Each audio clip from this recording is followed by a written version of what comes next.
Oke, welcome to my playlist video anak Arsenal untuk VIA ya guys. Ini saya rekam Senin tanggal 31 sekitar jam-jam 8 pagi, berarti sekitar kurang lebih 20 jam sebelum batas transfer besok ya. Transfer musim dingin di Inggris biasanya kan jam-jam 5 pagi lah kalau dikonversi ke waktu sini gitu. Dan sejauh ini Arsenal cuman ada dua rumor ya, maksudnya dua posisi pemain yang dirumorkan paling banyak, ini di penyerang sama di gelandang. Sesekali pernah di bek kanan ya, tapi itu kurang kencang rumornya. Yang terutama yang rumor di penyerang, yakni kalian seperti tahu dari awalnya dulu banyak 10 pemain jadi hanya 4 yang ini 5 bahkan Vlahovic, tapi nggak jadi, sayangnya ke Juve. Isaac, ini kabar terbarunya. Dia lagi di London ya, tapi nggak tahu dia London karena pengen kerjaan transfer apa. Dan kedua yakni Calvert-Lewin, tapi ini harganya katanya 60-70 bukan euro, pound sterling. Kalau dikonversi ke euro itu sekitar 80 juta, bokel gak sih? Terus Jonathan David, saya nggak tahu harganya berapa ini. Yang pasti golnya di Liga sama golnya di Liga dengan golnya di Isaac dengan menit main yang cuma beda 1000 menit doang selama dia di Liga ya, itu cuma beda 5 gol doang. Isaac 30 gol dengan menit main 5.000-an, 5.000 pas nggak salah. Jonathan David dengan menit main 4.000, menit main 4.000, tapi golnya 25, beda sedikit padahal tapi oke lah. Yang terakhir yakni Luka Jovic. Ini ternyata Luka Jovic ini bisa dibilang cuman ada yang bilang Arsenal tuh jadi dia backup cadangan, ada yang bilang Arsenal cuman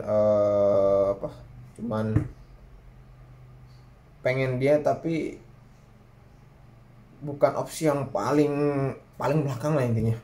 Tapi nggak di bicara. Dan terakhir nih beberapa 1 jam yang lalu ada rumor si Morata diincar dan diminta langsung asistennya Arteta buat nelpon, tapi sayangnya Morata lebih memilih ke stay di Juve. Saya kira di Barca dia.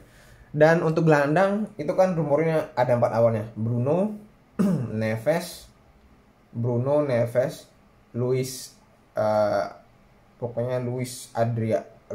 Luisnya Villa ya. Sama siapa satu ya, saya lupa satu dua. Oh, ini Arthur sama Winnie. Sayangnya Winnie ini saya nggak tahu, cuman dari goal.com nggak ada rumornya ya kalau yang Winnie.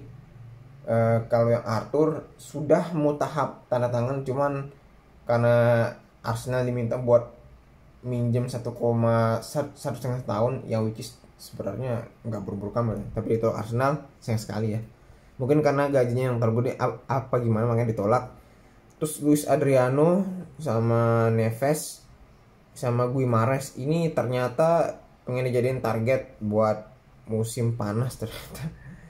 Entah mungkin karena kekurangan duit apa gimana gitu loh, makanya dia nggak diincer gitu di musim dingin ini. Dan sayangnya Guimares udah kedua ditikung sama Newcastle Pak. Oke, kurang lebih itu.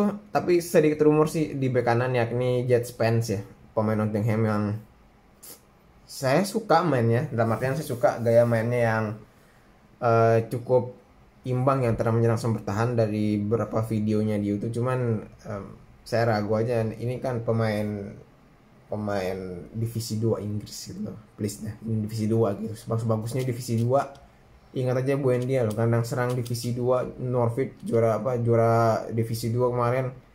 Kayak apa coba? Oke, langsung aku mau segmen pertama di rumor, segmen kedua aku pengen bahas tentang sebenarnya posisi apa sih yang bener-bener perlu diperbaiki Arsenal. Yakni ada 6. 3 ini yang utama, 3 ini yang kalau misalkan pemain yang pergi baru dibeli. 3 pemain yang pertama yakni penyerang. Udah tepat banget Arsenal nyari penyerang sebagai penyerang utamanya.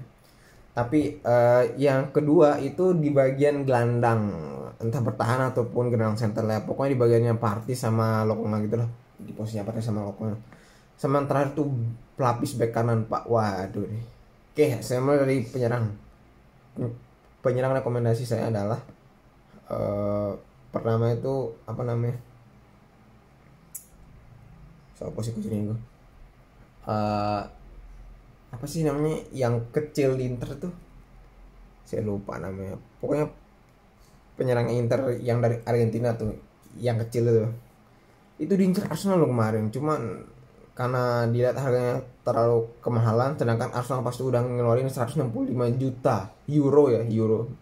Sedangkan di harganya sekitar 60-50 juta euro loh, apa 60-70 juta euro, murah loh. Kalau euro dikonversi ke pounds itu sekitar berapa ya? Sekitar 45 juta pounds lah. Nah, cuma saya sekarang nggak tahu kenapa dia agak apa namanya, dia agak berubah lagi. Ada kayaknya dia udah gara-gara perubahan strategi ya, makanya dia ada pengen lebih yang pemain yang lebih gede badannya gitu, tapi bisa ngulin. Yang kedua itu En-Nesyri. Nah ini saya juga nggak tahu, padahal En-Nesyri ini udah jarang dimainkan loh, tapi kenapa nggak dia tertarik lagi? Padahal rumornya kemarin Desember apa November itu dia masih tertarik. Yang ketiga itu yang saya rekomendasikan tuh Icardi, Pak Icardi ini Anda lihat walaupun dia jadi sub tapi selama jadi seperti bisa ngegolin ya. Ya walaupun itu sebenarnya Ligue 1 itu nomor 5 Pak kualitasnya, tapi at least bisa Anda lihat lah kualitasnya nggak terlalu nurun banget kok si Icardi gitu. Bahkan di Inter dulu kalau bukan karena persoalan apanya dengan manajemen, dia itu bisa jadi mesin gol ternama loh Pak. Aduh sayang banget, tapi Inter tapi saya juga kurang tahu Icardi ini kasusnya kayak nafas gitu, bagus tapi nggak diincer gitu loh Pak. Pusing deh. Itu bisa banget sebenarnya itu dipinjam apa dibeli. Kan belum tutup amat sebenarnya 28. Ya walaupun ada ngincer yang lebih muda sih. Yang keempat yakni Patrick Schick. Nah ini Patrick Schick Pak. Patrick Schick ini. Walaupun sebenarnya saya ragu dengan umur apa ya Patrick Schick ini, jangan nanti jadi Luka Jovic kedua kalau pergi dari Frankfurt gitu. Soalnya memang ini tipe-tipe real striker kan, yang diincar anak-anak tuh yang real striker kan, yang ketika dia di passing kasarnya yang ketika temannya berusaha ngasih dia assist di kotak penalti lawan, dia bisa ngekonversi jadi gol, bukan yang cuma whole player atau lari-lari buat ngebuka ruang kayak Laka gitu. Dan yang terakhir tuh Muhammad Bayo, ini sih emang masih muda dari Clermont ya, dan which saya juga suka mainnya, tapi at least masih lebih bagus daripada strikernya Fiorentina yang baru itu si Artur Cabral tuh, yang dirumorkan tuh pengen ke Barca tapi nyatanya ke Fiorentina. Itu yang saya rekomend. Kalau di gelandang itu cuma ada 3. Bruno Guimaraes sayangnya udah siapa sih namanya itu Zakaria. Ini juga sih bingung, padahal awal banyak ngincer tapi entah kenapa tiba-tiba minat klub pada nurun semua gitu. Yang ketiga itu Bissouma nih nyerang pertahanannya oke gitu ya, cuma masih agak sedikit gerusuk otot gitu, tapi kan dia masih muda gitu. Oke, itu. Nah kalau di bek kanan itu tadi yang saya rekomend tuh Mukiele, Wilfried Singo, ya cuma 2 itu sih yang kurang lebih ternama gitu. Lanjut 3 posisi saya yang rekomend ini. Di posisi penyerang Anda lah cabut ya. Di posisi kiper, tapi syukurnya Arsenal udah beli kiper dan dari Amerika, dan syukurnya emang Lino juga beneran bakal hangkang musim panas ini. Dan walaupun saya agak sedikit skeptis dengan pembeliannya Arteta kali ini, si Matt Turner tuh takutnya jadi kayak kiper Islandia yang cuma dibeli 1 juta itu ya. Berharap sih nggak kayak gitu ya, berharap bisa mengejutkan. Tapi ketika saya lihat di videonya di YouTube juga, dia bukan tipe yang pasar apa ya, seorang kiper dengan pasar yang bagus kayak Ramsdale sih, enggak sih.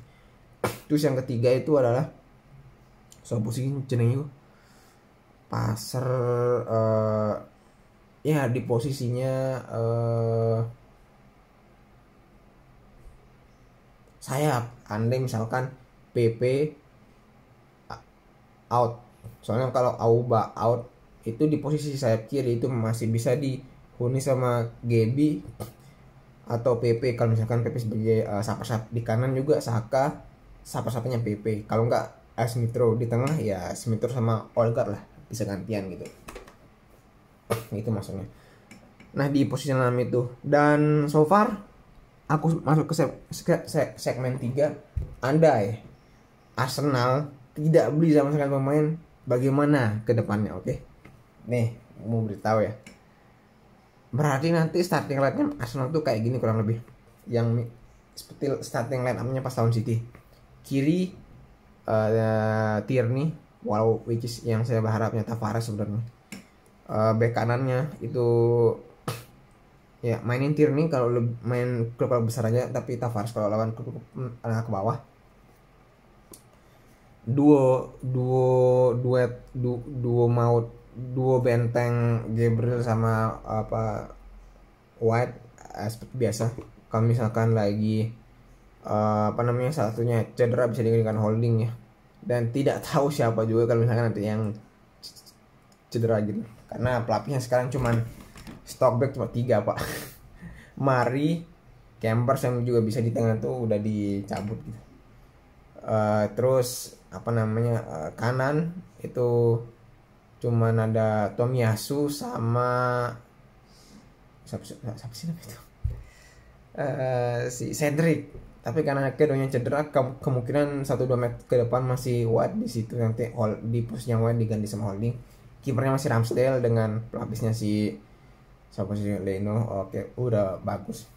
Tengahnya, nah ini tengahnya nih Zaka, please don't Zaka, tapi Partey dan Lokong, because Zaka is Zaka ini cocoknya dimasukin di menit ke 60 tuh 70 aja coba.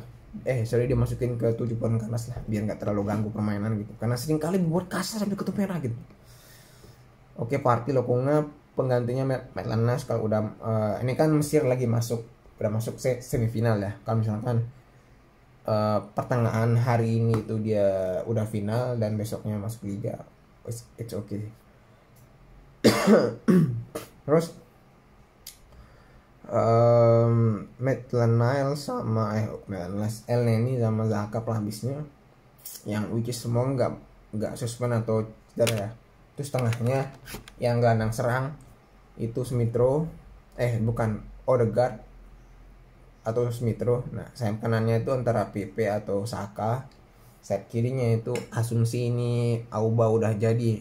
Ini soalnya Auba udah lagi hampir deal sama Barca ya, dan udah dikasih juga proposal resmi.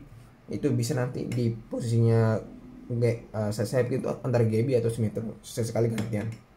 Nah striker nih Pak, striker kalau misalkan Eddie jadi ke Eddie Nketiah jadi ke Crystal Palace, maka Laka nanti harus gantian sama Gaby Pak, karena cuma 2 striker. Soalnya yang Balogun juga udah gitu. Kalau nggak mau kepaksa, kalau misalkan banyak kasusnya yang cedera kayak pas lawan Nottingham atau pas lebih tepatnya pas lawan Liverpool ya, itu banyak yang cedera. Itu nanti bisa mainin lah akademik, karena sekarang udah mulai berubah peraturan penundaan liga dimana karena kasus COVID ya, itu dimana harus bisa sekian pemain COVID baru bisa ditunda gitu, enggak cuma karena banyak yang cedera. Kurang lebih seperti itu gitu kemungkinan buruknya gitu. Tapi yang saya lebih khawatirkan itu di striker, itu di bagian gelandang tengah Pak. Aduh, itu kalau gelandang tengah itu kan waktu COVID itu gimana ya gitu, sama backnya gitu Pak. Sayap atau fullback itu masih lah. Strikernya walaupun saya nggak berharap banyak, tapi masih lebih bening lah, walaupun bukan killer semua ya. Tapi gelandang tengah sama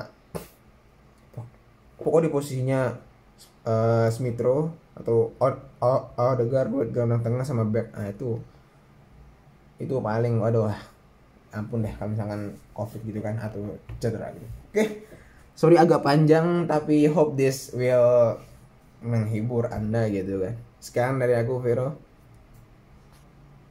cabut lah intinya.